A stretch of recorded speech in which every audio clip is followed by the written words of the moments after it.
Hello YouTubers and welcome back to Go Figure Customs YouTube channel. So I did a video review of my latest custom in my last video of my female range viper and asked for some feedback to see if that was an interesting video or not. And I did get actually more feedback than I expected, and it was all positive. So I thought I would do it again with my latest custom. My latest custom is the Red Ninja Leader.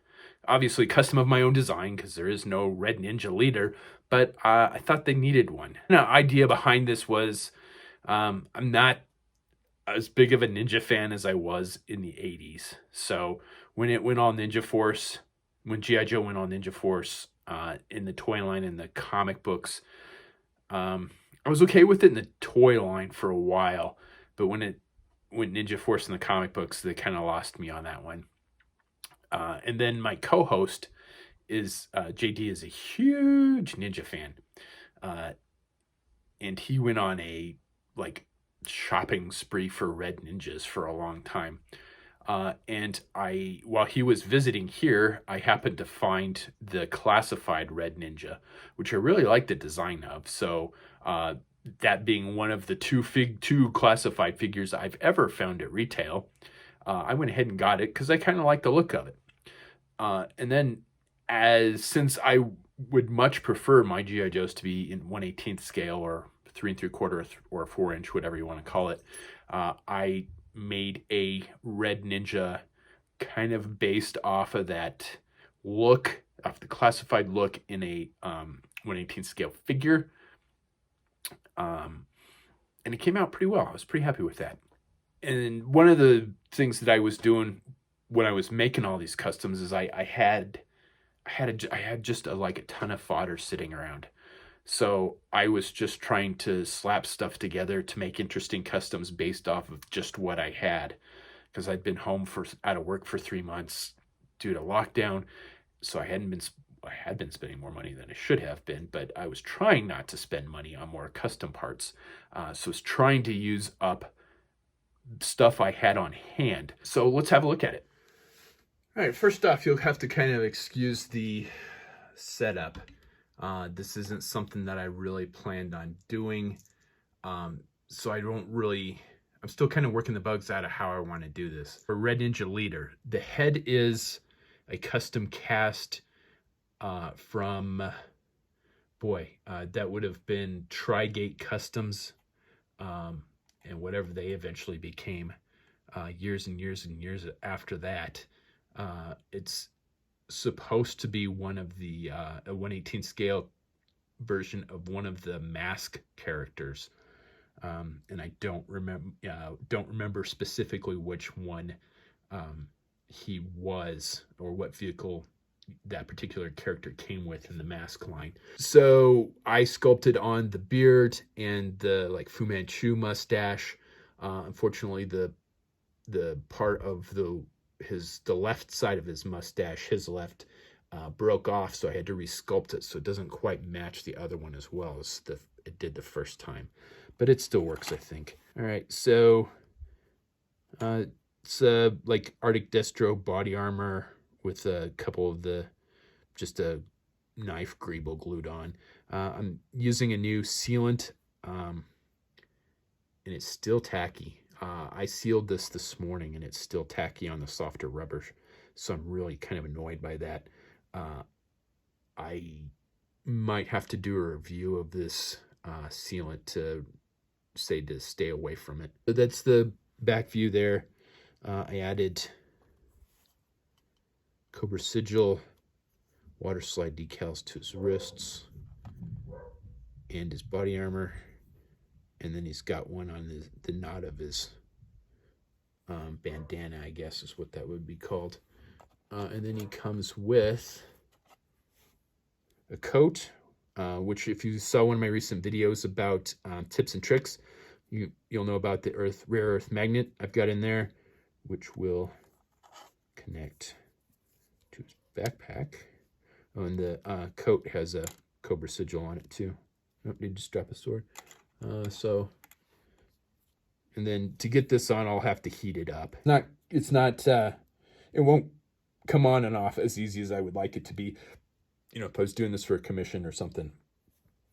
But since it'll go on them and stay on them when I'm done taking pictures, I'm not too worried about it. Custom cast bamboo, like straw bamboo samurai hat. So that will either kind of sit on the back of his head like that, or for that more kind of mysterious ancient kung fu warrior kind of look. And then a couple of the ninja samurai combat fans. I looked it up last night to see what they look like in real life, to get an idea of how to paint these up. Normally they're like white with the rising sun, just red circle in it. So I thought to kind of do the opposite of that and do black with a cobra sigil would work pretty nice. Then he's got a couple of sai as well. So that's the equipment that I've given him. And I'll gear him up here in just a second. Okay, there he is with the coat on. Again, I'm not real happy with the sealant that I've used. It's still really tacky, and I was worried that I would the sealant has not fully cured, and I was worried that when I heat it up I get some paint rubs off of it. But it didn't, which is nice. So there he is, all geared up. The swords sit a little higher than I had planned on them sitting. I'd kind of wanted them a little lower, but oh well. I didn't do a lot of preparation or pre-planning on this one. This was kind of just a spur of the moment, let's slap stuff together and see how it looks kind of figure. Normally I put a lot of there's a lot of pre-planning that goes into a build. This one just is very slapdash. And then this hat to go for that kind of wizened samurai master, ancient kung fu kind of vibe. Then again, the backpack is on a rare earth magnet, and there's a cobra sigil on the back.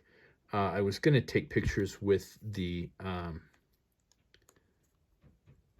hat doesn't quite sit how I wanted it to. It's a custom cast, so I mean I had molded the inside of it for another custom that I did not end up making. So I had to Dremel out some of the sculpting stuff, so it doesn't quite fit. And my dogs just came down to let me know that the piece for my next custom, I believe, was just delivered. Either that or my coffee. I'm hoping it's my coffee, because that got lost in FedEx. But here he is, all kind of geared up with his coat on. I was kind of wondering myself, oops, that hand is open quite a bit. Doesn't really want to hold on to those fans too well. Yeah. All right, we'll give him size instead. His hat's going to come off. But there he is, all geared up. Again, I don't think it's too bad for just random parts thrown together. It'll get carded, but it'll be one of my custom cards. It won't be like one of the Real American Hero vintage style cards. Although, I don't know, I might have to try that. I have an idea. I'll have to try that. So there he is, all geared up. I've been taking photos at the same time while I've been doing this. There you go. All right, so number one, thanks for the feedback on the Rock Viper, the female Rock Viper video. I probably would not have continued this without that feedback, so I do appreciate people watching and letting me know what you think. Excuse me. I've got one more custom that I'll have finished before I leave, because I leave at the beginning of the week for 2 more months of deployment. I'll probably do a review of that because it did not turn out how I wanted it to. So I kind of want to do a review of, like, this isn't how I want it. This isn't what I had in mind. But I just want to kind of remind people that not all your customs are going to turn out, and that's okay. Just don't get disheartened by it. Just because you have customs that you're not happy with, is no reason to just say fuck it and stop doing it. And hey, even I have customs that don't turn out. You see only the ones that do turn out. So with that, I think that's about all I got for this episode. Probably going to try and get an episode of General Geekery in while I'm in quarantine, before I go back to Guyana. And then once I'm back, I will have a bunch of new Joy Toy stuff to review. And I have a bunch of customs planned. My buddy Richard Whipple was kind enough to get me a Iron Anvil figure, one of the convention figures. Actually got me a couple. So I'm using one of those. I'll be doing a female Iron Anvil custom. And I have a female Jungle Viper planned. And I got a lot of ideas on paint jobs and accessories for that. I think that one, I've already started building the backpack. I think that one's going to be really cool when it gets done. So stay tuned, as always. And please do that fun social media stuff. Like, share, subscribe, and comment below. And as always, I thank everybody for pushing me up over 1,000 subscribers. And thanks for watching.